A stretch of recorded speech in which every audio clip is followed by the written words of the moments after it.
Hello and welcome back to the Wedding Capture Code podcast.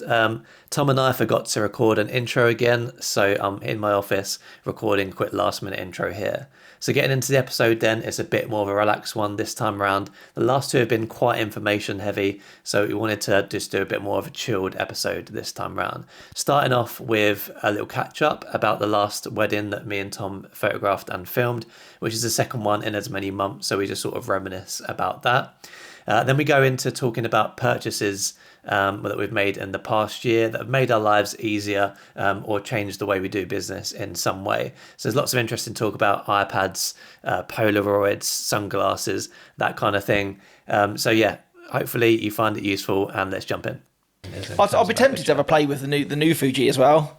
Because that's the the Mark 6 or whatever it is, the V. Oh, yeah, because it's a 44, isn't it? That's is it a 42 or a 44 sensor? Because also Ed Godden's got one, and he was like, I love it. He was like, everything that I wanted from the V, this has got. He's like, I've never used an ND in my life, but having the built-in ND. Yeah, it's banging. He was like, because you can still shoot in like bright sunlight, wide open, and it's internal, isn't it? So it just like plops down over the sensor. Yeah. It's like, and just having the reach. One got the ND. Yeah. So it's got ND and IBIS. Yeah. I don't think that's ever been done before, is it? That's pretty impressive. I know the new one's got a built-in ND. Yeah. Okay. Because the V had built-in ND. Did it? Yeah. But I didn't get on with 35mm. I started liking it and I just fell out of love with it again. So 28 is the prime spot, I think. I think what is crop it. It's whatever you need in that situation, isn't it? Because I'll find like there's times if I'm shooting like landscape or like big scenes, I love the 28 of my Leica. But then now I've moved the crop mode to the button right next to like my thumb grip. I found so often now that I'm like, I'm just bang it into 35 and shoot because it just feels more normal. Yeah. I think because I shoot so often. You shoot 35 for weddings, like you're used to picking up the camera and seeing one thing. Yeah. It was like the other day when I changed to the 55, because that my 85's always there. I was picking it up and going, fucking that's well wide enough to wander in. Because you just know, don't you, like in your like eye or your feet, that if I stand here, that will be. That's what you're going to see. That's the distance you need to be. That's the benefit of using the prime over zoom as well. You instantly know where to stand to get the shot that you want as well. Yeah.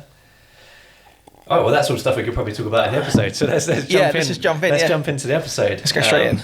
And yeah, we've thought that because the last two episodes have been kind of a little bit more educational, and we do want this podcast to be educational, we also want it to be a bit more relaxed. So we're going in for a more chilled out episode. Which is weird because we toyed with the idea of doing an episode purely on lenses and swerved away into something else, and then we've just started the chat talking about lenses. So we'll get there.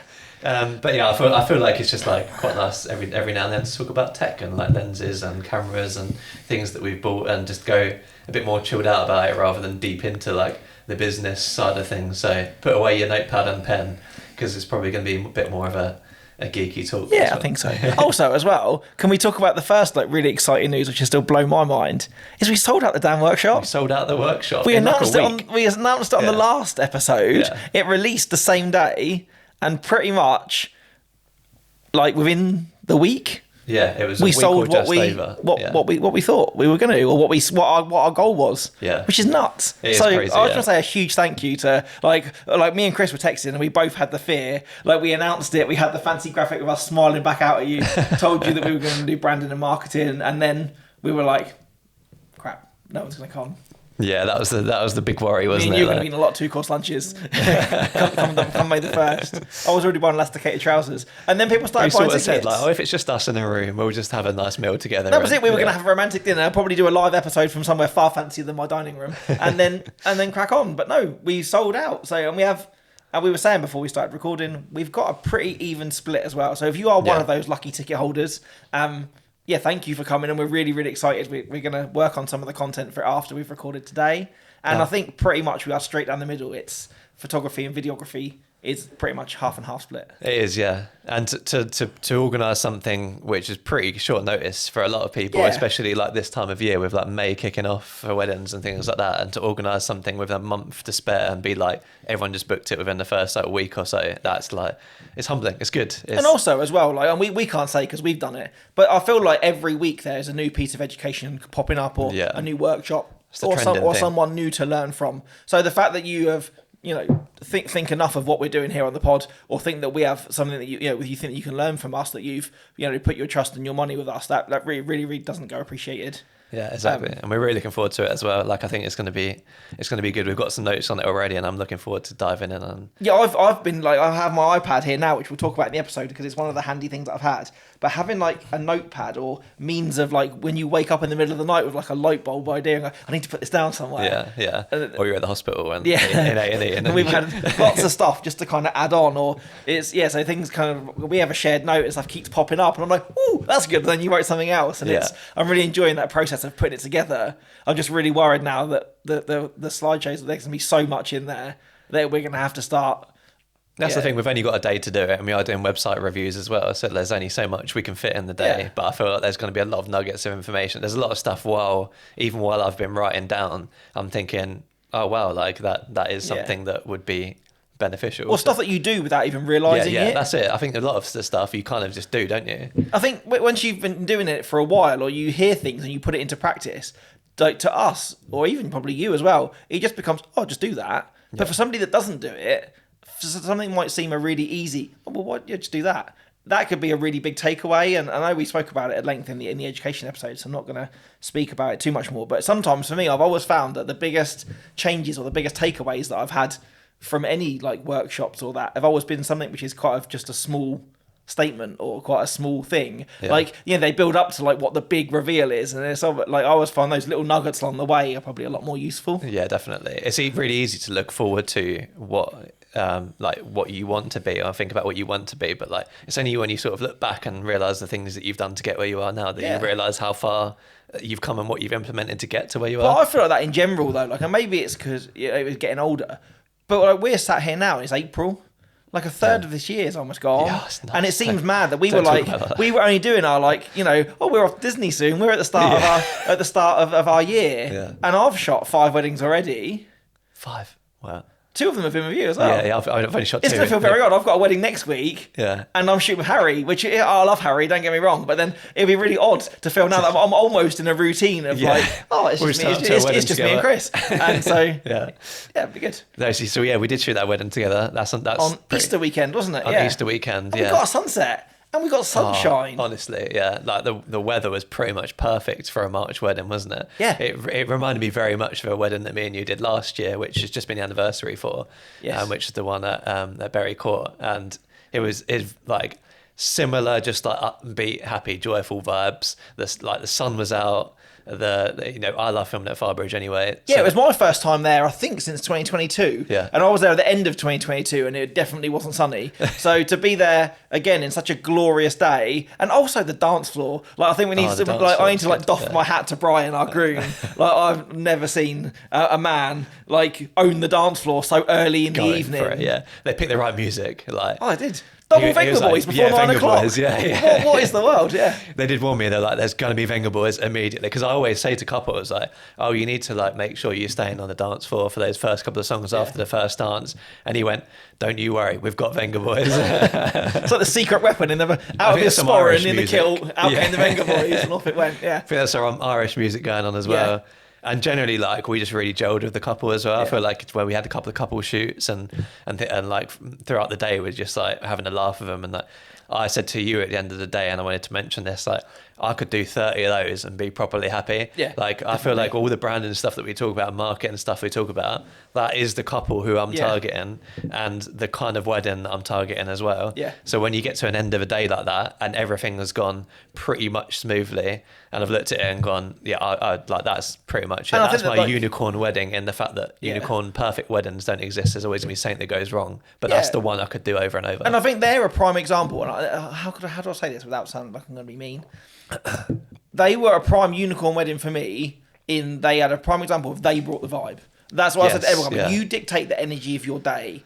And they were so just damn excited to get married, have a party. And like the thing that they said to me, and probably to you over and over again, is like, our families are so similar but have never met. Yeah. And I kind of had that in the back of my mind all day, of them saying to me, as long as you photograph our families coming together, that's all we want from it. Yeah. And so it was kind of, there were a couple of points in the schedule where like, oh, we need to get this, we need to do that. And it was kind of everything kind of stacked up. But you're still kind of, no, I'm doing my job, I'm soaking it in, I'm photographing these interactions happening. Yeah.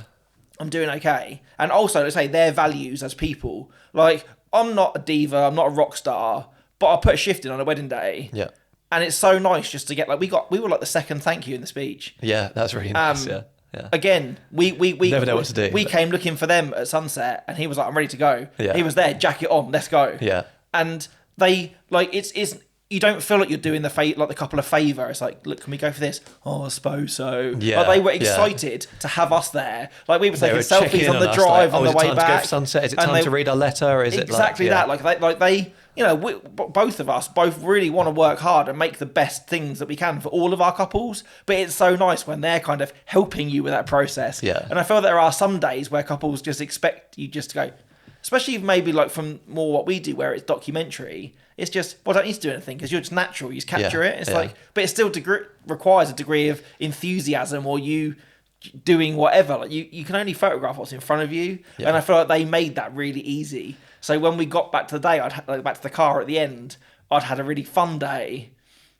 But I also felt like, do you know what? Like they were so good. I really was really ready to dig in and kind of like almost want to do an even better job just because they were so damn thankful for it. Yeah, you don't need to force anything. You don't need to bring the vibe as the photographer and videographer. Yeah. Like at that point, like you said, they were actively invested in us, not passively invested. They didn't just throw money at us and expect us to do our job. It was literally like what do you need from us? Can we do this? Can we do that? And it was like straight up, like you say, they were ready for the sunsets. They were aware that they wanted to do a letter reading in the morning, but we didn't get to. So he was checking in to make sure we had time to do it throughout the day. And it wasn't something I had to tap him on the shoulder and go, can we do that letter reading now? And it's like, that sort of teamwork does make you feel like, it makes you feel like the day's easier for a start because again, like you're not needing to like particularly bring some energy for some shot that you're trying to get or something.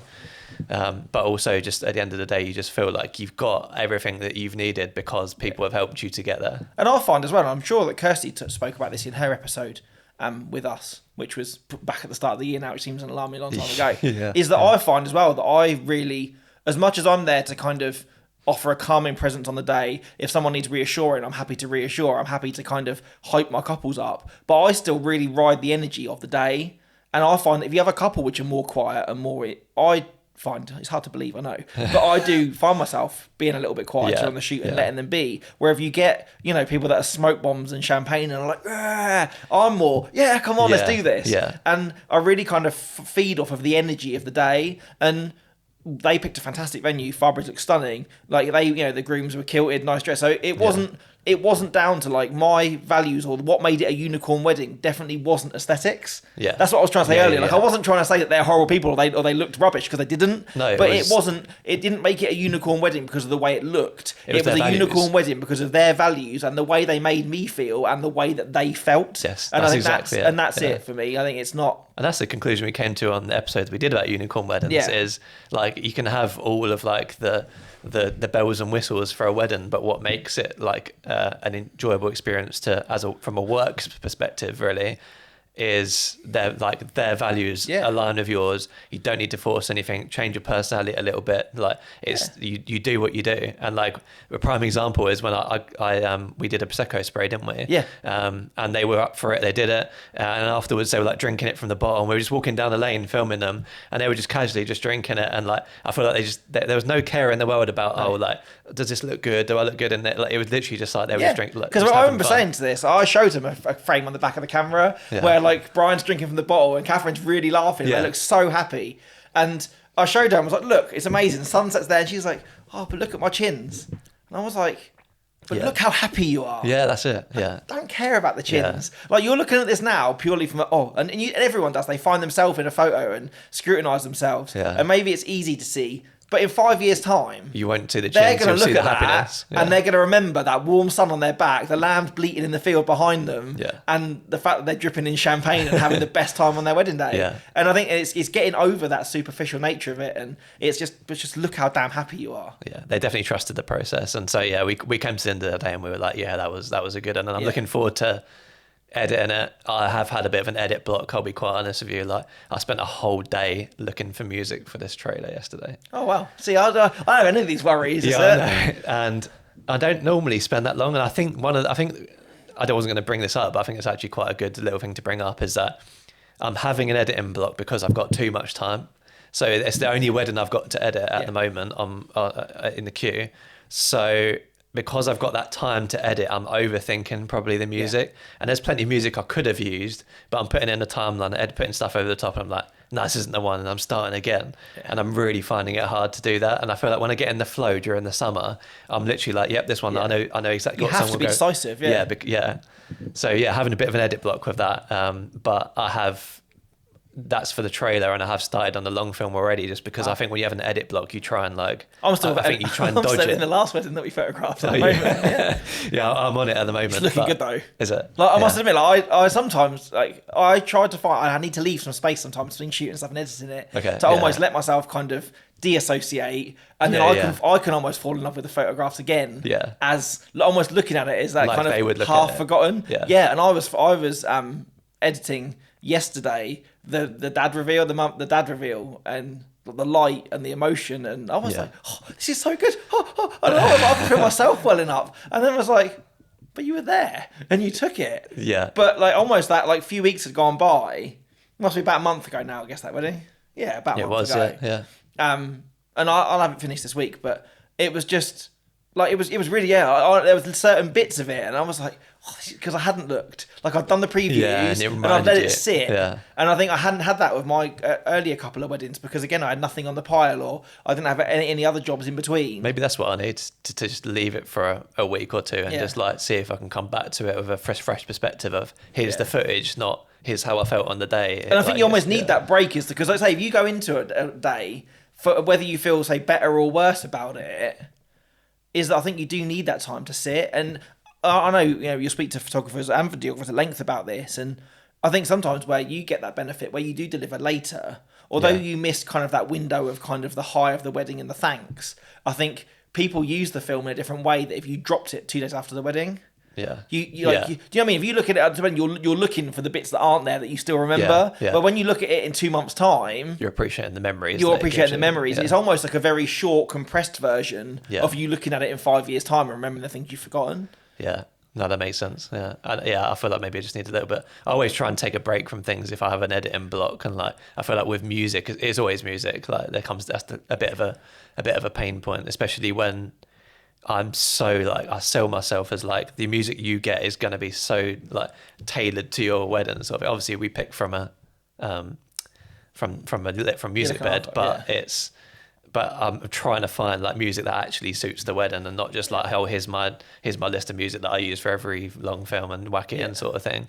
I feel like that pressure that I put on myself is often probably worse. Well, I think it's good though, because it shows that you care. Yeah. And that strive to want to make something, like you say, but which is a real nod to that day without just being cookie cutter. Well, That's the problem, isn't it? If you, especially when you had a previous bride and groom of yours at that wedding, right? Yes. They were there. That's probably how you got the gig. Yeah. If they compared wedding films to the same song. Yeah, no, exactly. Yeah, that's that. Do you imagine if it was like, oh, well, look, you've literally got a timeline. You've just switched the footage, same song, changed the names in the title and exported it. Like, people can see through that. But the days couldn't have been more opposite as well. Like, one of them was in a hotel and it's pouring down rain the whole day, and one of them was like in a barn and it was sunny the whole day. So that was completely different. Yeah, like music needs to reflect that. The values were still the same, but it's like the things that we were able to do were different. So. Yeah, the things that the music that in movies becomes iconic for a reason, because it dictates what's playing out in front of you. Yeah. And like we just said earlier, like, you do have days which are more raucous, you have days that are more emotional. And so, and the music really needs to reflect that. Like, you can't have like a dad like sobbing as he sees his daughter, and then you play the Venga Boys over the top of it, because it wouldn't work, would it? Like, so the music has to really relate to that, and I feel like that's the thing, is trying to get it to match that vibe. And there's plenty of upbeat music on Music Bed, but the problem I struggle with is that wedding music can either be quite dramatic, which I don't like using, because I sell myself as, we don't over dramatize weddings. Like, we try and make it as like natural as possible. Yeah. So I don't want like really dramatic like drum, or like the really like the violins that you see on like the destination ones, and it's like really intense violins. And at the same time, I don't want it to be really like quite like emotional and piano like, because it's some weddings will lend themselves to that, but it wasn't inherently a really emotional traditional wedding, was it? So it was more more upbeat and. Do you find it hard though? Because obviously I deliver slideshows to my couples like before I drop their wedding, and sometimes it's really hard. So like I did a wedding. I'm sure we spoke about it on the pod before last summer where they had a Maharaji band. Yeah. So I was trying to find some Maharaji music. Yeah. It's so fast paced. Yeah. How you put that over a slideshow has a duration. Because that's like, and then there's just like, and it's almost like the slideshow is not keeping up. Yeah. But at the same time, to make a 3-minute slideshow of music of that pace, if I beat cut it, it'd literally be like, dum, dum, dum, yeah, dum, that is there'd be tough. nothing, Yeah. like, So Music Meta has a BPM feature which I don't really use, but you start to realise that if you use certain BPMs, then you do have to cut clips quicker. So like for the longer films, you might not want to cut the clip that quick. And obviously you can leave it on. And I'm a massive believer of cutting to the beat, but also I think that the whole memory thing is much more important. So I'm happy to leave shots and not cut on a beat, because I think every now and then to have a shot that doesn't cut on a beat, just it can change the mood of the film. Like it makes it look less like a music video. Like say if you got Dad's reaction but you've still got a beat in the background, if you just leave that whole thing, then it takes you out of that dun dun dun clip, and then it's Dad reaction, and then you've got a moment there that you can really like just. But though I've wait watched some on. of your films, and you do have that really cool knack of like, especially when you transition from like a couple shoot into the evening. And I think it might have been Caroline and Christian's video, because I watched it again the other day, that does it, where there's that bit where they're walking down the drive in the sunset, and the music almost feels like it's going to end, and you're like, oh, but the film's going to end. And then all of a sudden it just lifts and then goes straight into that really wild dance floor, like the change of pace in that.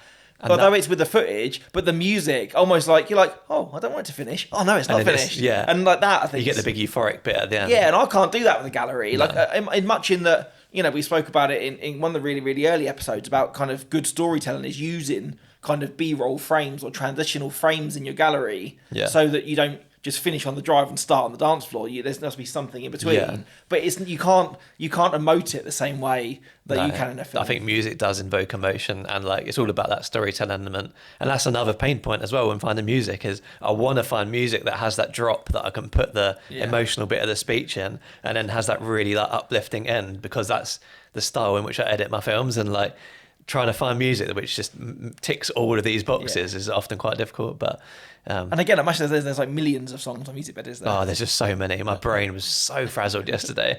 I literally at the end of the day, I've literally spent so long looking for music, and then I had 2 calls in the evening as well. So I was like, I need to relax before these calls. Play in the dark and silence.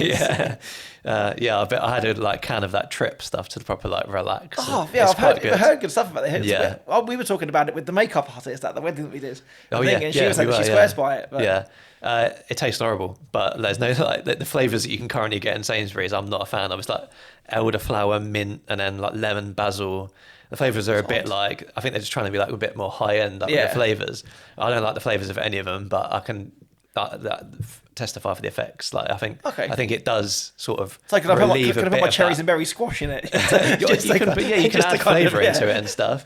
But it does relieve a bit of that head tension that can happen when you're like intensely working, or when you've got like something coming up that you're like maybe if you were nervous for a particular wedding or something, take one before you go to the wedding.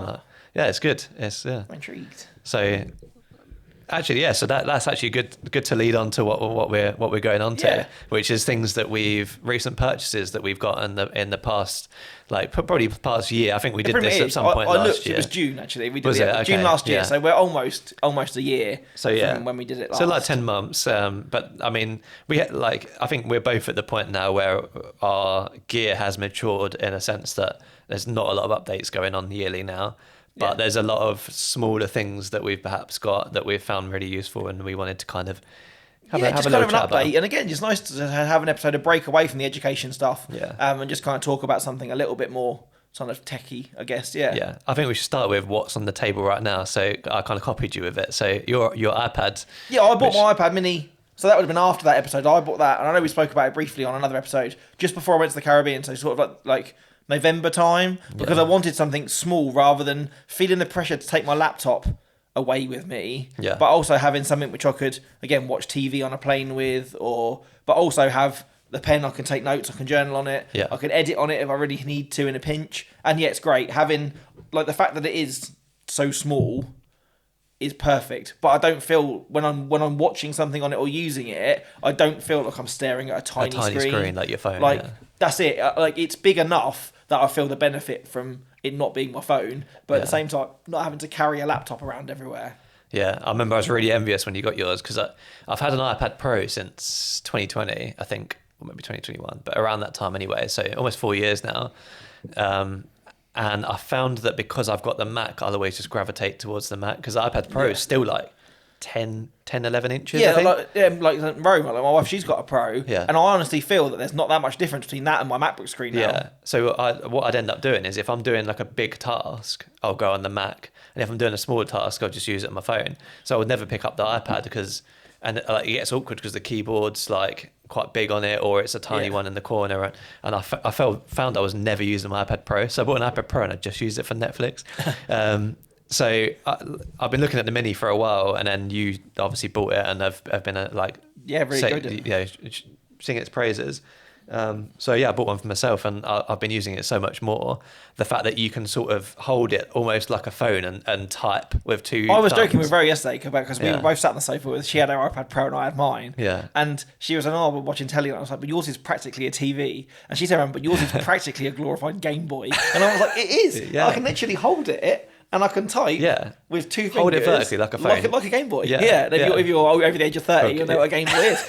And be able to play. But I can type on it like a phone, but it's still... So you can still get that. It's that muscle memory of being able to type like you can on the phone is massive. Like compared to having an iPad Pro, you've either got to deal with a massive keyboard or connect your own keyboard to it and make it a laptop thumbs. anyway. It's like you see a doctor. If you can hold that thing and type on it like a phone, I'd love to see it.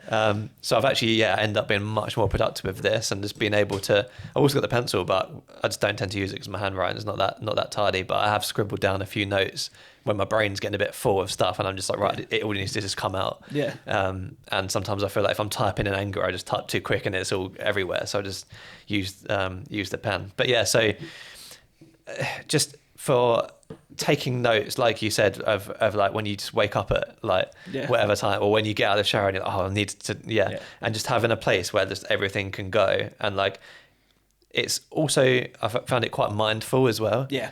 I don't know, but have you felt the same? Like if you don't want to get your Mac or your laptop out, or the computer out and work or whatever, you can like just get your iPad out, send a couple of emails, just lay on the sofa. It's not like you're deep into work. You're just sort of like dipping your toe And I think in. that's definitely it. Where even though I'm someone, and we'll talk about it, it's probably the next thing on the list, is that I've, for the last probably 7-8 years now, been a MacBook user, like a laptop user. I've almost exclusively used it at a desk, and now obviously plugged into a screen. So it's always very much been, I'm at work, I need to have it laid flat somewhere and work at it. I've never been one of those people that could sit cross-legged on the sofa with my laptop on my lap and work like that, because it's not the same where I kind of feel to work, I need to be sat at it. But with this, I'm quite happy to be anywhere. If I'm on the sofa, I'm in the garden or wherever, I feel like I can just bang it out and use it. Yeah. Because again, half the reason I bought it is for going away on holiday. I found it really, really hard to do emails on my phone. I just couldn't see enough of it. It didn't never laid out the same. Scrolling up and down and just trying to do that in a pinch when you're kind of like, oh, I've got some inquiries to fill before we go out for the day. This was like a real nice balance that I could, if I wanted to, I could prop it up on the table in our hotel room and work on it, or I could just sit in bed and do it. Or like the other week when I went away to London for Thrive, my room had no TV in it. And so I literally took this with me. It fit in it's the same size as my notebook. It fit in the back of my bag to had absolutely no weight for me to carry around all day. Super light. Yeah. But I could watch TV on it once I finished doing emails. I got up and did all my inbox in the morning on it. Yeah. From carrying something which is tiny. Yeah. I didn't have to carry it. Doesn't feel like you're setting up something to do work. And the battery life's great. Yeah. Like I didn't even take, it takes the same charger as my phone. Yeah. So I literally had one cable with me rather than, my laptop, or if I sit and work still in that, I've got to bring the big brick charger, then an actual plug. Yeah. And all that. Then, I need to plug a hard drive in. Is that the same charge as your phone? It's USB-C, yeah. Your phone's USB-C? It is. When I buy my new one, it is. Oh, when you buy a new one? It is, yeah. Yeah, okay. That's on the list as well. It's not really a business purchase, but my phone the other day decided to die at like 3 o'clock in the afternoon because I was using it for something. So I definitely need a new phone, yeah. Well, okay. So when I get my it's happening now. When the 15 comes... Trip to Costco. It'll be the same charger. Yeah, that's what I found that good about it as well, because I've got the new iPhone, having just the USB-C and just bringing one cable to just charge everything. Yeah. And I thought, because the iPad Pro battery is insane, like you can leave that thing for 2 weeks on standby and it's gone down like 1%. I thought I'd really notice the difference between like the battery life, and I haven't really, because you plug it in sort of like once every couple of days anyway. Yeah. Like it's not a massive deal. Yeah, I find the battery on mine. The biggest thing that drains the battery that I found is the pencil. Is it? Because obviously where it's magnetic to the side, Oh, it and then charges obviously with it it. charges the pencil. If you leave the pencil off, the battery drains in that, and then when you stick it back on the side, if you've only got half a battery, it sucks the life out of your iPad to charge your pencil up, Yeah. and then you've got no battery left in this. So a lot of times, if I was going away, or I knew that I was only out the house for a little bit and I didn't need this, I'd just leave the pencil at home. Yeah. And know that the battery life in this is, it Yeah, that lasts makes for ages. sense. Yeah. So yeah, from a personal point of view, like it is still great for Netflix, taking on the plane, that kind of thing. But for like professionally, it's just also going to really help. Just like you say, just to like you can take it away with you. It's not massively heavy. You can still like reply to any emails, keep up to date with things. If you go into like workshops or anything where you need to take notes, you don't need to take your computer. And if you just need to get your phone out and do something, but your phone's going to be a fiddle, then getting this out will it's just a bit more, it's a productivity machine. Or also, I found, again, like at the moment, I'm on the verge of buying a new phone, because the battery life of my phone is so damn bad. Yeah. It means then that I don't have to use my phone all the time for odd bits. Yeah. I can literally use my phone for what it's intended for and do this. Like, and I've actively not put WhatsApp or anything on this so that I don't get distracted with it. That mindfulness, if I'm literally on it, I'm there to do what I need to do. Yeah. I don't have my iMessage on it, so nothing really pings down. I literally get can't get iMessage on mine. I think so. I bought mine off Amazon, and it just seems dodgy. Like none of the Apple features work, so I can't copy and paste between that and my phone. I can't really log odd. on to iMessage. Everything I want works. Yeah. Like, I've got my Apple Notes in here and stuff, but like the continuity just doesn't seem to work. And it like was dirt cheap on Amazon, so I'm thinking it's like, and it came like cellophane wrapped and everything, Apple refurbished. Like, Oh, that's I was weird. like, yeah, it's, Fair enough. I bought one from CEX. did It's like you? a trading Yeah, place. yeah. And I'm pretty sure they gave me the wrong one. Because I was buying it primarily just before I went on the cruise, I knew that I would have no internet, or if I'm going to use it for on planes, I wanted to buy one with a big hard drive so that I could download stuff on it and have a bank of content stored on it. So I ordered on Click and Collect, what I wanted was a space grade 250 gig iPad mini. yeah. Like just normal one. The one they gave me has got a SIM card tray in the side. yeah, I remember you so saying. they've basically given me a cellular data one, Yeah. which in some ways is annoying now, because every time that I open my iPad, it goes, "Oh, we see you haven't got a SIM card installed. Do you want a cellular plan?" It's But like, it's also worth like £100 more or something, isn't it? So yeah, so it's their mistake, not mine. bad when you go to resale. I wasn't going to tell them, so yeah. But no, love it. And then I guess moving on, just to kind of say that I'm going to give some more of my money to Apple. I finally updated my MacBook Pro at the start of the year.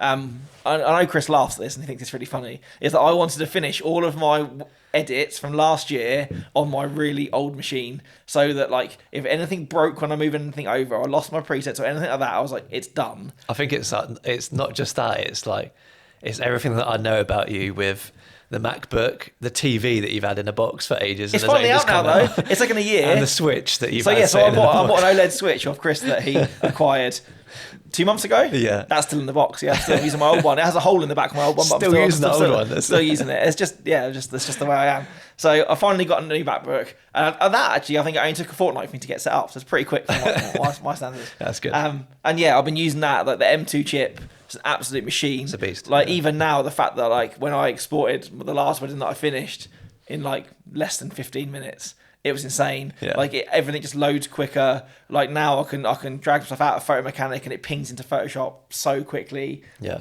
Didn't absolutely no complaints. I'm really, really glad for the money that it was. I think I said at the time that I bought mine in the John Lewis sale and I bought my last one the same. Yeah. So whenever they release a new model, I tend to buy the last model, which is normally not that much difference, for quite a bit cheaper. Yeah. Because Apple themselves never really do discounts, do they? No, So but it's the the shops easiest that buy from way Apple do. to get a good new machine for a little bit less. Yeah, I feel like we're 3 generations in now. I think the M3 is out. But like, so if you don't know already, like the M1, M2, M3 MacBooks are just insane for all things creative. Yeah. Well, the one I've got is a 16-inch M1 Max MacBook Pro. And I cannot see myself needing any more than that for the next few years, which is the first time as a video editor that I've ever really thought, oh, I don't actually need more power now. I'm quite happy with what I've got, because even when I've custom built my PC and everything, as soon as the A7S3 came out and it was chugging along, and I was like, this is like it had a latest graphics card like 3080 in it or something. And I was like, what? Why is it still chugging along? Yeah. And then I got the M1 Max, and it just like everything just runs smoothly. And I hate to suck up to Apple, but like it has that. I do feel like those laptops are currently the best thing you can get for creatives if you want to particularly save time. when you're handling like the video files. Obviously, you're trying to stream like 4K footage and stuff. That's obviously a lot more of a sap on the memory than it is me editing. And I noticed when I was on my old laptop, obviously when I bought the Mark IV sometime in the middle of last year, even just that upgrade from the 24 megapixel sensors of the 3s to the 33 of the 4, trying to load those raw files in if I wasn't using smart previews took a lot longer. Where now I couldn't tell you which camera that I'm shooting on in terms of how fast the raws load. Yeah.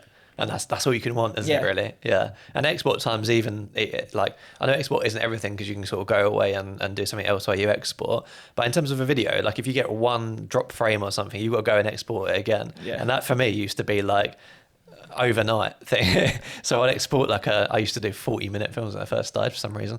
And that'd be like a 5-6 hour export, and I'd just leave it. If there's one mistake, I've got to go back and export that all again. Yeah, it's days then, isn't it? That's a day you've lost, These days, like I literally probably, for my 15-minute films, it'll probably take like 7 minutes to export, crazy, and I can just go and redo it. But I found that again, like with my old MacBook, is that it would take it probably about an hour or an hour and a half to export a full gallery from Lightroom. Yeah. But also, whilst I was doing that, it would render my computer pretty much useless. Yeah. Like if I opened something else, I'd get that you're using too much memory come up, or nothing else would load. Where now I can literally just minimize that Lightroom tab, go about my normal business. Like it's not even up. And it doesn't even flinch. Yeah. And a little hack as well, which I was chatting with someone about the other day, and they didn't know about it, so I wanted to put it in this podcast because it's quite helpful. For people who want to use DaVinci Resolve, so that you got the free version of the software. Yeah. But if you get the free version of the software, you can't load 10-bit footage into there. So like A7S3 10-bit footage, like Canon, all of that stuff you can't put in there. So you can only edit 8-bit footage on the free version, in theory. But the I don't know how to explain it because I'm not an expert on this thing, but I feel like it's something to do with like the graphics card. If you buy an M1 or M2 or M3 Mac, then DaVinci Resolve can't separate whatever it needs to separate. And so if you get the free version, you can actually edit 10-bit. Oh, it still lets you do 10-bit? So if you get a Windows PC or laptop... Computer says no. Yeah, literally. It says no. You try and open DaVinci Resolve and put 10-bit footage, it won't work. But if you get an M1, computer says yes. It works. The computer says yes. That's mad, isn't it? Yeah, no, it's So I didn't know this until I went to put DaVinci Resolve on my father-in-law's Windows laptop, and he's like, "Oh, it doesn't work." And I was like, "Oh, what's going on here?" And I found out that you can't put 10-bit footage into Resolve. I guess because you've always used it on the M1. Yeah, unless you're on the M1s. Yeah, so. So really interesting to know if you are thinking of switching to one or you are thinking of switching to Resolve. That's just a really helpful fact to know. So and it's just another reason why Apple needs to just set up a direct debit. Like we pretty much ever say. Give me a yearly subscription and just get deliver all the latest things to me every year for Apple. Pretty much. But again, I don't get them quite as soon as they come out. But I think I remember using the old white Emacs when I was doing my A-level in graphic design. So that would have been 20 years ago. Ouch. I don't know what that is. Yeah. So and that was my first introduction. Yeah. They were a real white, deep bodied computer. Yeah. That was what we had in our graphic suite. But again, 20 years ago. Was that the ones that did all different colours with a it was I'm not quite that old. It was the one after that. Okay. It was the one after that. Sorry. So yeah, and that was my first introduction to them, and then I bought the white MacBook. Do you remember those? I do know those ones. And then into the iMacs after that, and I've been. So you've always been Apple. I've always been, for the past 20 years. I owned one laptop that was a PC. Yeah. And that was it. And so since then, I think I'm so ingrained in it now. But touch wood, it's always worked for me. Yeah. And because I've always been in the ecosystem, but having iPhones, the fact that you can pass everything round. Yeah. Like I have iCalendar I update it on one device and it goes onto all of the others. Yeah. It's just an absolute win. It's so good, but it's also so bad, and they're actually getting sued for it in America right now. Have you heard about this? No. Yeah. So Apple's getting basically sued by the American government or whatever for basically for the walled garden, saying that they're taking it too far.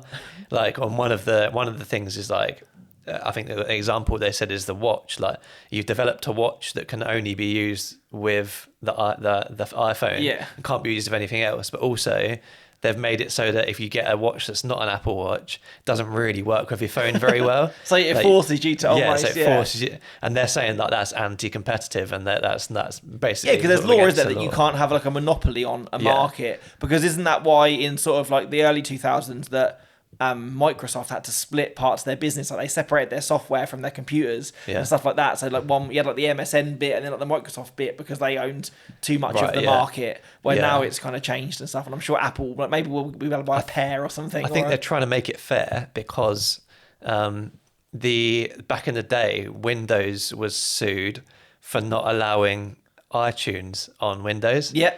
And I think Microsoft are making a point that, or the whoever's like the government that are suing them are making a point that Apple potentially wouldn't be where they are now if that hadn't happened. Yeah. And so it's only fair that Apple now get sued and allow other platforms to make watches, devices, whatever that sync with their stuff. Yeah. And I can't see them giving in easily. They've already had an EU lawsuit and that made them put USB-C on the phone. And, yes.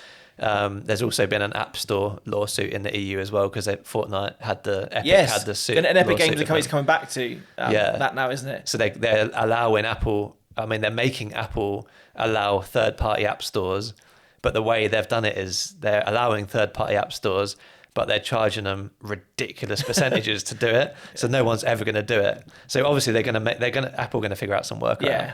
But like I said, when you're a company the size of them and you've got legal teams working into the degrees that they have, I'm sure that you've got people to figure this stuff out. I thought that was really interesting. I think 88% of teenagers in America own an iPhone. That's mad. 88%. Outside of the USA, I think it's like less than 30% of people own an iPhone. But in the USA, 88% of teenagers. That's just like... But again, I feel we should save this for a slide for the workshop. But that's branding for you, isn't it? It is. Yeah, exactly. Because I remember reading... It's all about the blue bubble. And again, and it was probably a lot of, more years ago than I care to remember. I remember reading a design magazine. And I think I might have even been at university, and it was saying then that they'd surveyed kids under the age of 3 in America. Yeah. And an alarming number of them could recognise the Golden Arches, but they couldn't tell you who the president of their country was. Wow, okay, yeah. So it's like, again, the like Golden they were Arches like, are huge, McDonald's. Yeah. And it's like, and that, it's not even a word, it's sort of same with Apple, it's like that M. They know if they're driving past it, they're there, they know what they're getting. Yeah. And it's like, to build a brand of that level. Yeah, it's crazy. I love that stuff, like looking into that stuff. And but anyway, this is all stuff for the workshop, so we won't say too much on that. But yeah, the idea of that, imagine if we could do that, like someone just saw like a logo and they're like, "Where's by Tom?" That's you. Yeah. Be there. Just like a little icon or something. Yeah. But yeah, like moving away from sort of like super digital and hybrid tech, I've gone completely the other way as well with one of my most recent, I wouldn't say purchases, I've had it a while, but I started using it again. So I've started taking my Polaroid camera along to weddings. Yeah. I bought a pack of black and white Polaroid, which I didn't know they did for the Instax wide. So it's the bigger one than the Instax Mini. I shot some. It's a big boy as well. It is a big old camera, yeah. And that's one of my only downsides of it, that it is so damn massive to try and carry that with two. I need to update my camera bag because this thing's so big. Because it's ginormous, yeah. But the size of the photo that comes out of it, and that's fact that and the monochrome looks really nice. Like I know there's loads of people obviously entering and shooting film at weddings at the moment. That's becoming a really popular thing. And I'm still working out whether that's something that I want to add into my packages or do on my terms or whatever. But I just, again, we spoke about it a bunch of times on here, is that for me, it's all about experience, I think, with couples. And anything you can do to make that kind of experience a little bit nicer or add in something a little bit cooler is quite nice. So yeah, I started shooting these black and white Polaroids at weddings. I've been keeping some for myself and scanning them for the gallery. And then also I've taken normally a couple on the couple shoot. Chris has been my photographer for the last 2. I have, yeah. So taking a photo of me with a couple, which I think is a really nice memento for me. And you got one of me as well. Which is quite nice. I've got that. Yeah. And then I take a couple shot, and then normally I take a duplicate of that one and I post one in their card box. Don't tell them, I make out that I'm going to keep them and then just post one at the end of the night. Yeah. So they remember it being taken. You can't because the camera's a ginormous box that looks very different to other cameras.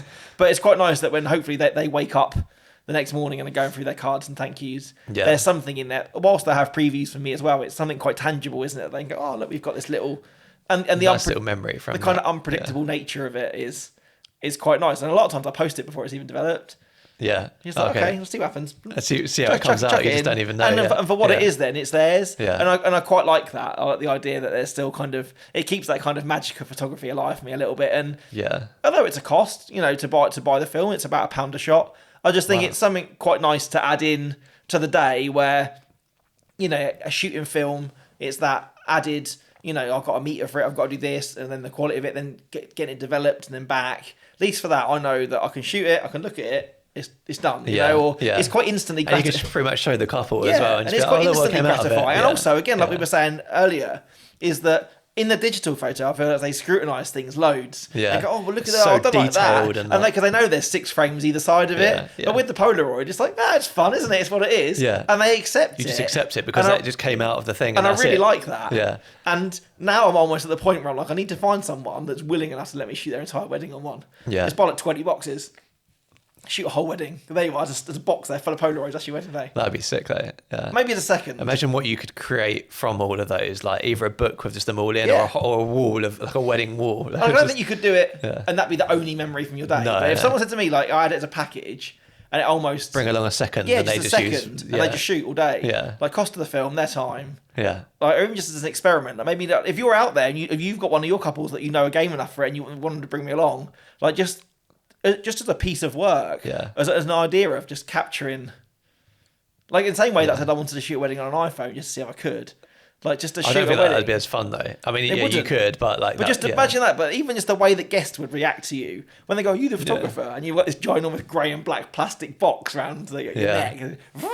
It'd just be really fun. I wonder how to explain myself as a content creator. Like, if I was a content creator and I was walking around with the photographer video. Maybe that's what I need. someone's That's asking it. you, Like the analog content creator. yeah. Well, yeah. To be fair, Like who needs a phone? Like those guys are just Content sending unedited iPhone photos. Yeah. Why can't What I if you're just just be sending- like? Yeah, but then when you hire a photo booth or whatever, you get your book at the end. Yeah. How cool would that be? It's, there's a job, you hire them, and at the end of it, you just get an album full of Polaroids. yeah, that would be cool. That would be Mix 2 cameras, one with colour, one with black and white. cool. Yeah. Motion blur. Yeah, Someone yeah. showed me this camera the other day, and it was it's like 60 quid online, and it's not like properly tuned or anything at all, and it's called a digital disposable camera. Yes. Have you seen it? Yeah. I can't remember what it's called now. It's Yes, like they a don't, round they don't have a thing. screen. So it does have a screen. It's they have just a plastic a tiny lens. little viewfinder. So they plastic work lens, exactly the yeah. same as like the old disposables you used to get. But it's got like 2,000 shots on it or something. And all you see is an LED display of the amount of shots you got and a tiny little viewfinder, and that's it. Yeah, and it has an SD card in it, so you can put a card in it and do that. But yeah, you have no screen, so you have no playback. I'm not sure it's an SD card, is it?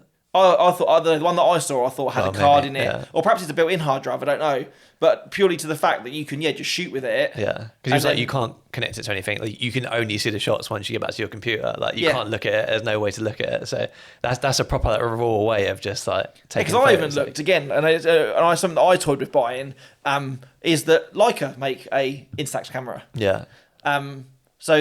But it has a screen, so you can see the picture before you print it. You can add filters to it. You can also use it as a standalone Instax printer, so that the shots that you take on it, you can also ping digital versions of that over to the Leica app on your phone, or you can take photos on your phone and then send them to the camera to print on an Instax. Is it called a SO4? The SO4, yeah. But again, it's wrapped up in like a cool little, and they do a bunch of different colours. But then part of me, it's almost like diluted. Like the magic of Instax is the fact that you don't know what you're going to get, or people accept it. And when you're sending it stuff from other cameras, I don't know, for me that magic's lost. Like the idea of me with my ridiculous ginormous plastic camera, and taking it and making the weird noise, and then you give it someone, they shake it even if they don't need to. And I just thought, like, these cameras, right, the ones we're talking about, they're only like 60 quid. These and if there's like this trend of having like the disposable cameras on each table. Yeah. If you just have one of those on each table, each one's got like 2,000 shots on it or whatever, get put into a box at the end of the night, and they just get sent like 1,000 shots that all their guests have just taken. It's got like a direct or flash even on the again, front. like if anyone wants to start a side hustle, just, you know, like there's like, I've done a couple of weddings over the years where people do these like make your own wedding films. Have you seen these? I've seen where them, they send you like stuff and they cut it all together. Yeah. Imagine if you had a business where you owned like 50 of these cameras and you just hired somebody. Yeah. Like, there you go. I'm going to rent you 10 of them. Put one on each table. Then just send them back to me at the end of your wedding. Yeah. I'll take the footage off, download it all to a Dropbox, send you the stuff, and then wipe the camera, send it back out to another wedding again. We've considered it because it's like it's quite a cool, like, unique thing to have. But I mean, it's not really like, doesn't really fit well with the brand, but having the idea of having like the little Osmo pockets or whatever on each table and just people being able to just turn them on and take some video content and stuff like that. Yeah, I always find it fascinating, those like ones that I've done where they kind of make like cut your own wedding film where they have like a GoPro and a handle. Yeah. And it normally has like a ginormous luggage tag on it that says like, there is this button, you press this button, this makes it record. Type thing. And I've never seen a finished film from one. I'd quite like to, I think, just to kind of see. It's because they're really bad, but they're just. But it relies on the integrity of your guests, doesn't it? Does, if you have a wedding where like no one cares, it's a bit quieter, no one really cares. But then if you get one with like a kid that's like, I'm going to film this wedding, and they're like everywhere from like 3 foot off the ground, imagine you get a really endearing film. Or you get like someone who's really, really helpful. I'm like, nope, I'm going to film the speeches on this guy because they feel that you want it, I guess. I don't know. I thought this whole episode's been a wild tangent. It has, yeah. But I've actually quite enjoyed it. This is what it's all about. If you're still with us, like, thank you. And hopefully there's something you've learned. But no, I'm enjoying it. It's been good. But talking about cameras, so going back to digital though, is my A7C II. I mentioned it before on the another holiday camera rant, but now it's become a real good part of my like wedding gear. And I didn't think it would because it's got one SD card, but the way I've used it makes it fit in quite well for, especially when I'm solo shooting. I walk around with 2 cameras, one on each shoulder. So I've got like a 35mm on my left, a 50 on my right. And then I've recently just had the A7C just chucked in the bag, which I'll carry around with me anyway, because it's got like audio equipment and all that stuff in it. Yeah.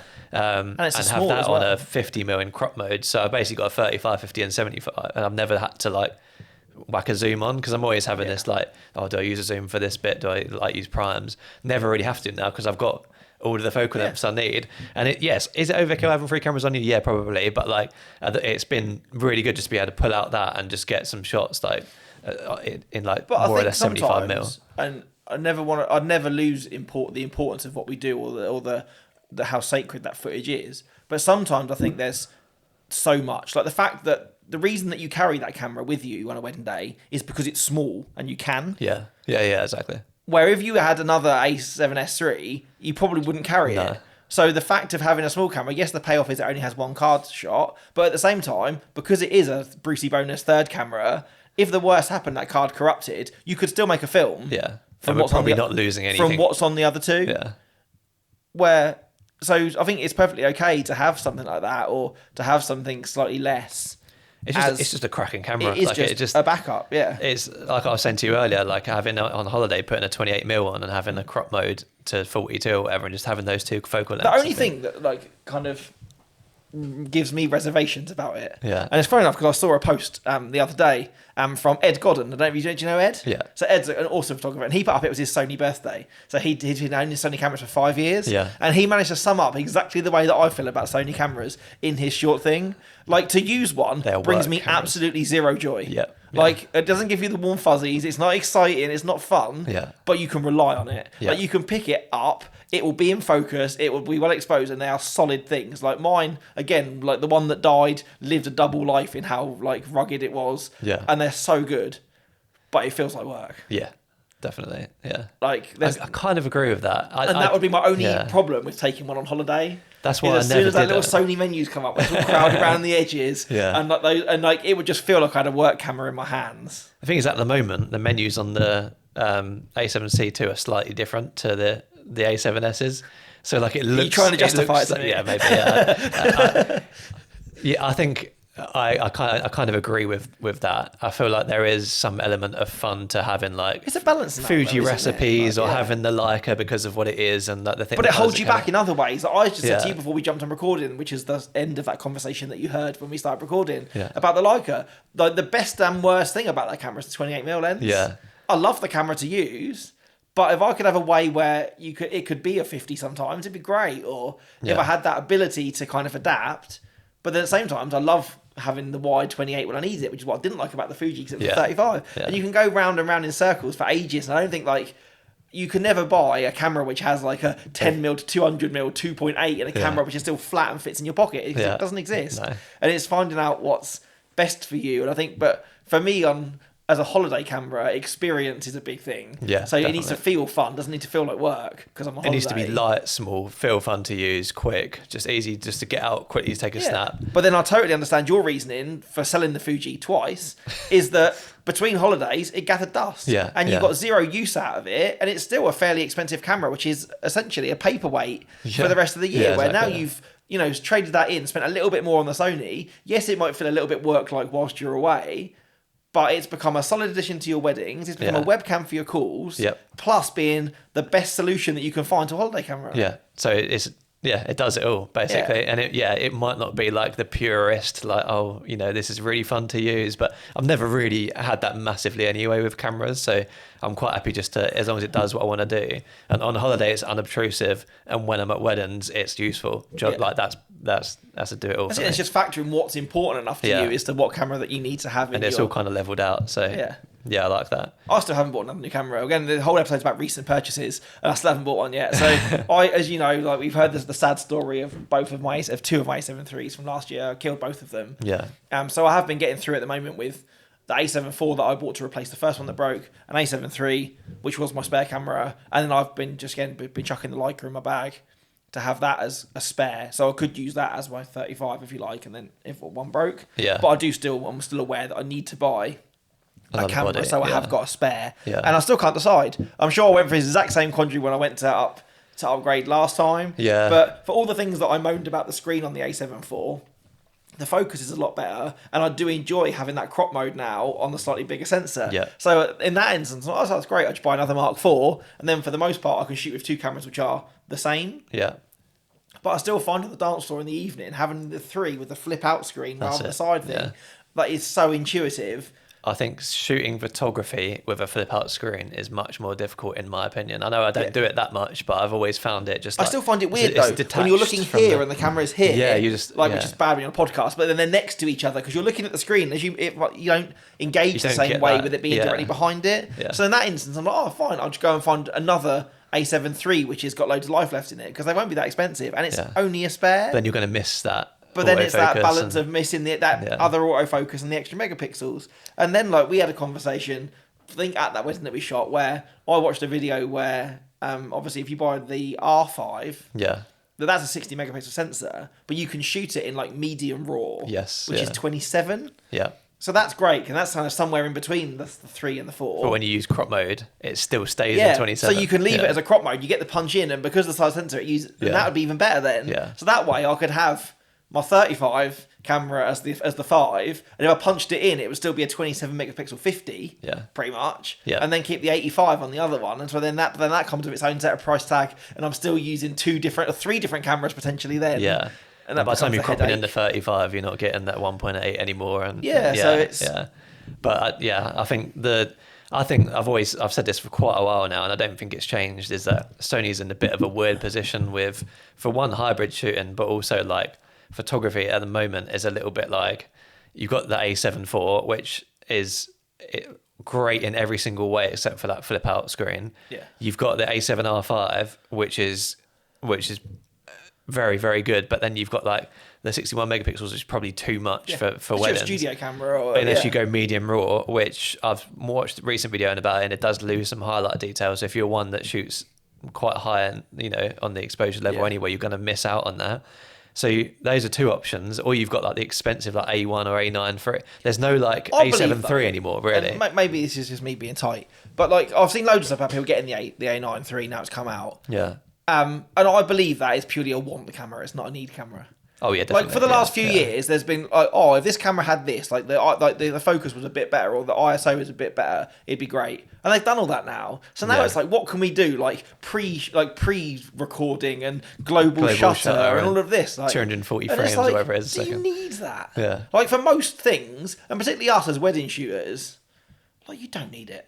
Yeah. And this is kind of where I'm we were talking about with the colour camera. Am I just overthinking it? There's people that will though, so sports shooters and things might find that sort of stuff helpful to not get rolling shutter and things. So, But it's wild, a and specialist tool now. There's Yeah. no, I don't feel like Sony has one thing that does it all. I was thinking this morning. I love my gear, and I'm going to keep everything I've got. But I think if I started again, I don't think I would go Sony right now. They're doing. So where they're would you absolutely go? cracking. I'm going to go rogue and say I'd probably go Nikon. Really? I would put my For bets on film them. as well, And they've just bought Red as which well, is weird. which Yes. is a big film company, camera company.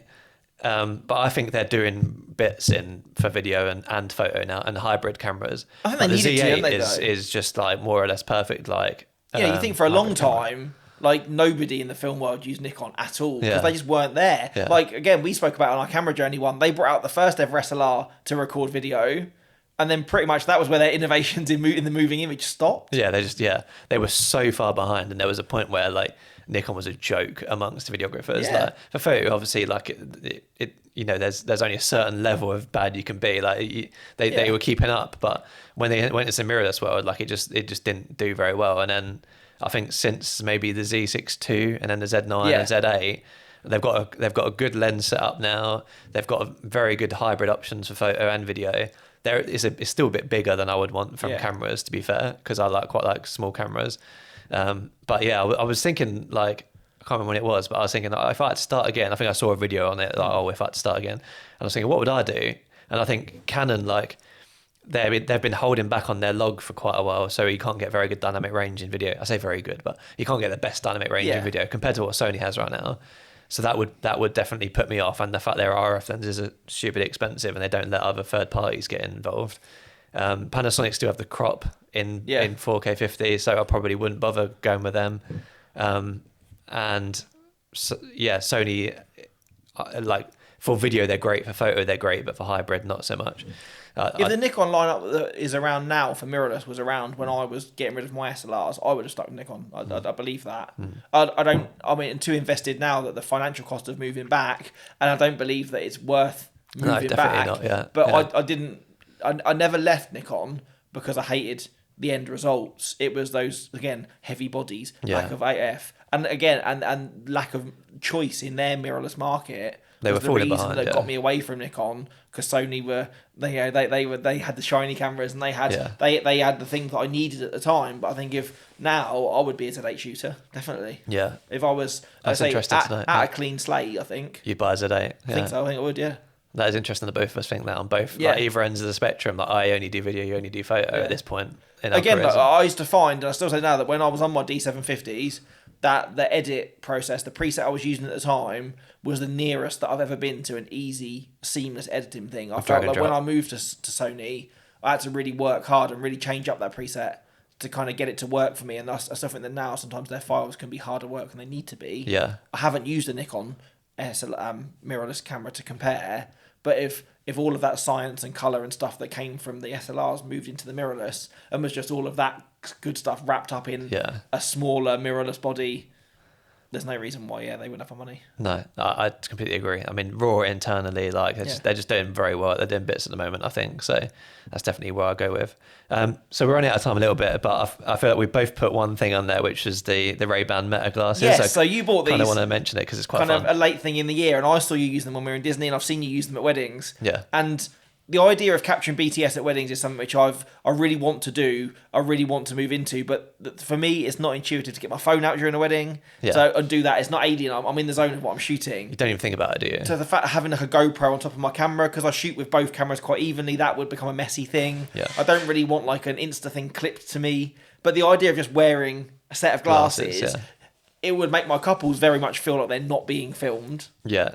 And all of that, and the footage that you've got out of them, the stuff that I've seen, is great. Yeah. So we took them to Disney, and I don't know how much footage you've seen from that, but it is quite. Well, I saw that you Cape Power reel up the other day. Yeah. And there were certain there was bits a few shots in there, and I was like, I remember her having the glasses on for that ride or for that bit. Yeah. So I was like, well, some of that must be the meta footage. So the ride footage was epic, wasn't it? And like we got a lot of footage from Disney on the Ray-Bans. But then, so I was really, really impressed with them. I was like, yes, going to use this for BTS. Then I took it to the wedding we did like a month ago, and I filmed the confetti shot with it. And what I realised is because I've done this on the Insta360 on top of the camera as well, which worked really well. What I realized with the Ray-Bans is that the camera's on the left of the left eyeball, right? Yeah. So it's not facing straight. Oh, does it almost kind of lent in so that you get? So yeah, it's lent in, but I wouldn't say enough, because obviously it doesn't want to be too angled, otherwise it's going to be pointing right. But so what I found is that I just went about my confetti as I normally would, but I was recording on the glasses, and when I watched it back, the couple were just like just coming off the far right of the frame. So it gives you a weird because frame. My head wasn't like. You sort of need to move your head a little bit like right more than you normally would in order to get the visual listeners. I'm trying to demonstrate that. Watch on YouTube. That's it. And you're all of the visuals that we've required today will be there for you. But yeah, so I felt like if I'm going to use those for BTS, I'm going to have to constantly be thinking of, I need to move my head slightly to make sure I get. But can you crop, obviously from your review, crop vertical out of that horizontal footage though? So it is vertical, but it's 4:5, I think. Oh, is it? So it comes out out of the glasses vertical. So you need to crop if you want 9:16, like for Instagram stories. You have to crop it, but you That's can. Fine. Post So you could correct it anyway then. Yeah. No, because it would literally off frame. So they because they're not even in the frame. You need to move. They were in it, but they kept going out of it. And the other thing is, I kept looking behind me to try and to make sure it wasn't falling over or whatever, which is fine because that's all part of it. I feel like for some things it'd be better. So for like less intense shots, like maybe I'm just doing a couple shoot and walking around, and you get that like me picking up a gimbal and putting it down, looking at you, like taking photos. Yeah, it's like general sort of POV stuff. I think. Or I think for me, it's not so much the technicalities of it. It's that not having that barrier of something big on my hot shoe or having something clipped to me. It feels when you offer or you're working with couples, but you're like, I don't pose anybody. There's no kind of fuss or that. It's just a thing. To then rock up and be like, oh, I'm going to film you as well. Yeah. I think a lot of my couples would be a little bit, I don't want that. Or that it feels more different. That interaction's not there the same. And maybe that's me overthinking that. But with the glasses, it's such a subtle thing. Yeah. For those who don't know as well, the Rayban Metas are just basically Ray-Ban glasses, but with a camera in them, and it's got like a little speaker also that points at your ear, so it's almost like listening to like AirPods or whatever. But if you turn it up like loud, people around you can hear. But if you've got a decent volume, it's literally pointing in your ears, and it feels magic. To be quite honest with you, it feels cool.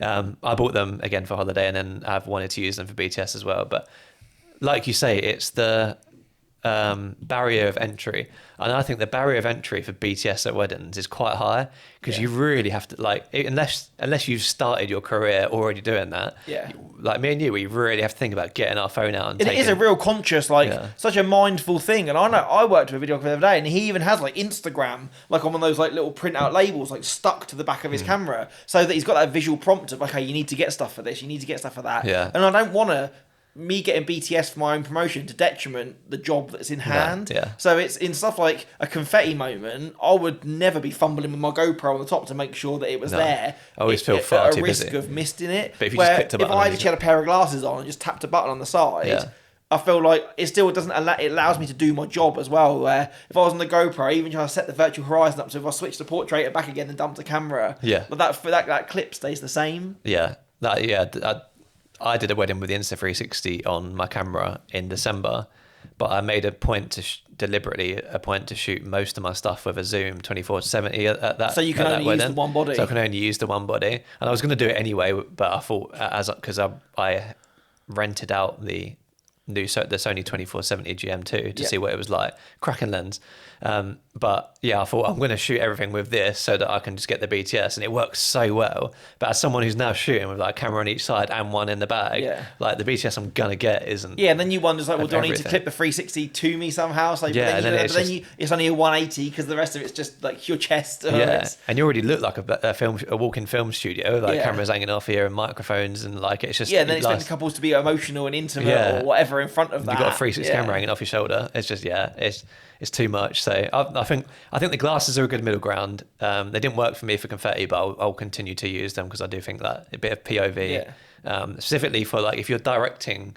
If you as a photographer are directing a couple shoot and you just quickly turn it on and you're like directing and then you're getting the shot, like a sort of the moment versus a shot and getting that and then cut and also, into the because shot. it's such small things, I'm sure out of like a 30-second clip, Yeah. there'd be 5 seconds of usable enough of them in frame enough that someone had that to something else, exactly, or just to illustrate my point. Yeah. To go, oh, this is the sunset I took, and just to see it in real life and me doing like, because Yeah. I shoot mostly off the screen now as well, not to my eye. You'd see my camera in camera front of in front, me moving, yeah. and you'd see what it ambiently looks like in real life, and Yeah. then to switch, I feel it would be enough.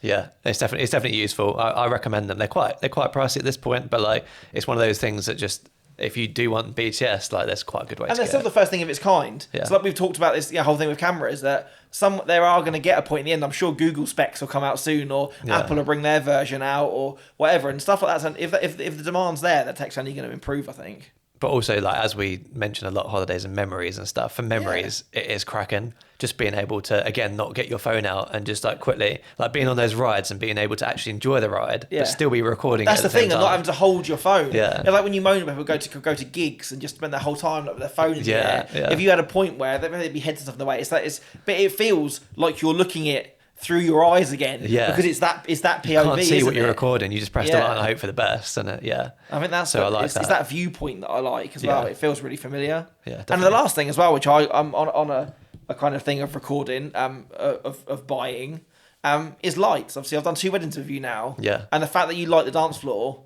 with those continuous lights, it kind of gives you a pool for people to dance in. Yeah. I found that it's given my shots what I've struggled to get otherwise. Like I've dabbled in the past with off-camera flash, of doing that, so it only goes off. But then I find the flashing of lights it's intrusive than just having them on. just having them on for half an hour. But then I've also liked the idea of the way that you've lit stuff. It's enabled me to not really have to use flash if I haven't wanted to at all, because the ISO's been there enough. So it's definitely something that now I've probably got. I don't know, we've got at least one more wedding together this year. Yeah. But obviously I've got another probably 25 that aren't 30 odd that aren't with you. Yeah. That So you're thinking about getting continuous getting a lights light, to- even just for that effort that it is to put them up, it almost kind of, you're suggesting where you want them to dance by creating this kind of pool of light for it. And because I'm only there for say an hour after the first dance, I don't have to leave them on all evening. Yeah. And I just think that the look that it gives, like I've always really struggled, and maybe some of it's through lack of kind of technical, but I think my flash shots are okay.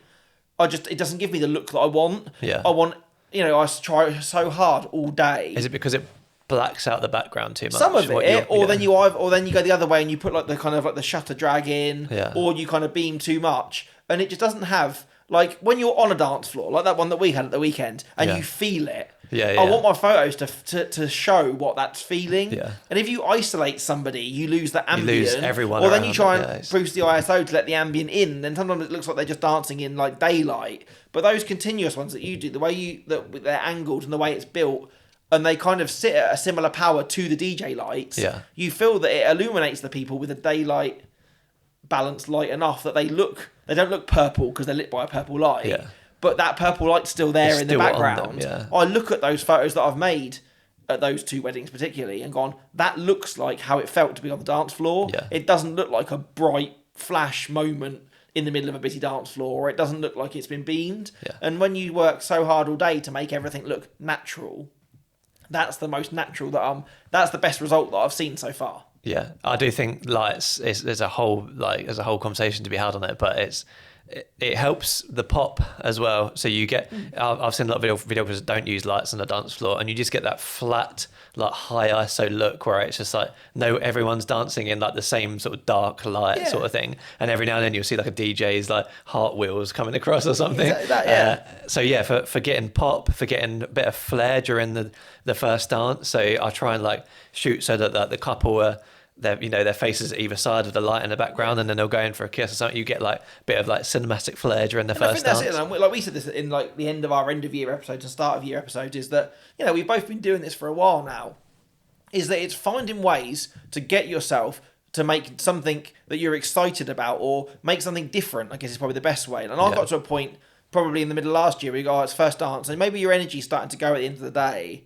And the first dance, once everyone rushed in on the dance floor, and I was there with my wide lens and my flash, I was getting good stuff, but it still lacked the atmosphere. I didn't feel connected to those images the same way. But my dance floors, a lot of time was wide shot of the couple full length. Yeah. And if it was well lit with bounce flash off the ceiling or however with what the lights, the fairy lights that were around. But it just didn't feel like special. Yeah. And it's like, well, I'm working so hard to make every other part of that day really sing. And then on the dance floor, When it's just you like look snap, at snap, my snap. galleries as a whole, Yeah. like going back and reviewing what you do and kind of scoring your stuff, I was like, well, I think now maybe not even the dancing as a whole, but just that first dance for me was just kind of a real mute point where they all look the same. Yeah. Like if I was in the same venue, I could have pulled up, say, 6 first dances from that venue and they all look like pretty much the same shot, where to have that light, you kind of just gives you some of that like atmosphere. And where I work in a lot of barns with high ceilings as well, you can't bounce flash off the roof. Yeah, but you're true, still offering someone a pool of light to dance in, and then like the festoons or the fairy lights that are in the background, that ambiently bleeds in a lot more. Yeah. It just really makes... You still see some of the background lighting, but what you're not doing is like you're not cancelling anybody out in the background. Like you say, you're giving them a pool of light so that wherever you film or take photos in that little dance floor area, because what I do is I put one light in one corner and then one light the opposite corner, so it sort of wraps around them. You still sometimes can get harsh shadows, but I kind of like that for the dance floor stuff. It's a bit more hectic, it's a bit more crazy, but also with my style, it's in terms of colour and stuff, it's quite poppy and vibrant and saturated, and that lends itself more towards something that's been lit quite harshly anyway, I think. And it's also like just getting variety, where I feel like even as a photographer, I think I'd probably get away with one, because I don't need that kind of 360 view that you do, where I could then I could go around and shoot into the light and get that more silhouetted look, but then come back round the other side and shoot with the light on them. Yeah. And then depending on how small the venue is or how tightly the circle of guests around the outside are, I'd probably get to a point where I was brave enough then, because I don't need like 2 cameras, different lenses. I could probably still try and shoot the guests' reactions to them dancing, which is a different shot again. Where at the moment I'm like, one camera flash, like 6 shots of the full length of the couple in the whole room. Like even out of that 30 or 40 seconds that you've got before everybody runs in, because we're at British weddings and no one likes to dance to the full song.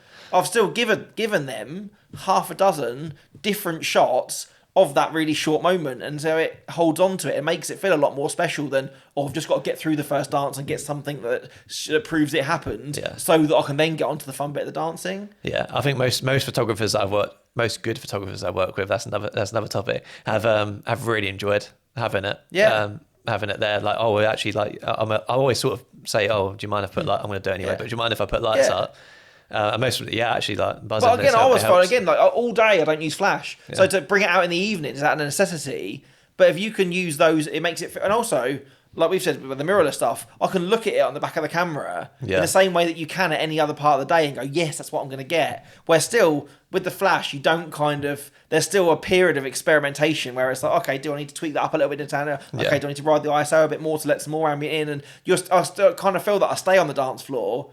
And every night I'm still kind of tweaking and learning and adjusting as I'm going.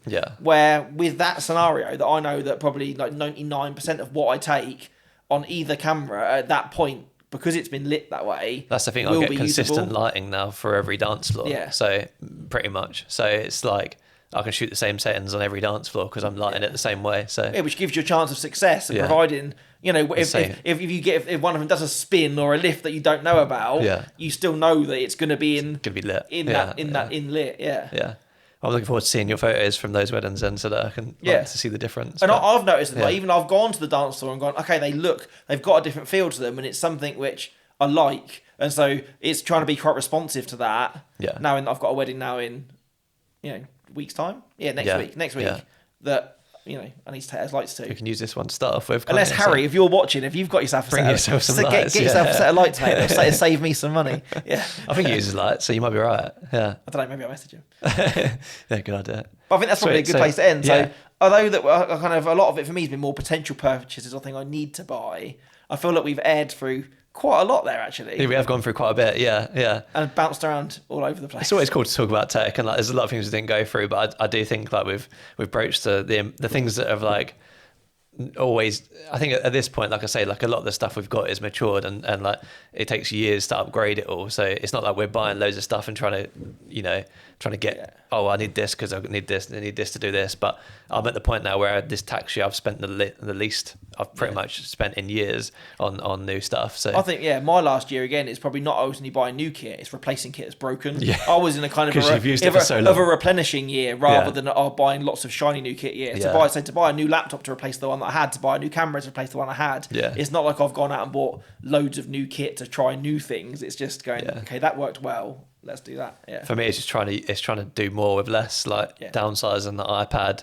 Yeah, and just having less things to worry about, like having the webcam being my camera and my holiday camera and my wedding camera. That bang for your buck. Yeah, exactly. Squeeze the lemon. Exactly. Yeah. But again, it's fine. Like we've said with the lights as well. For me, I know now that I can shoot most of a wedding day.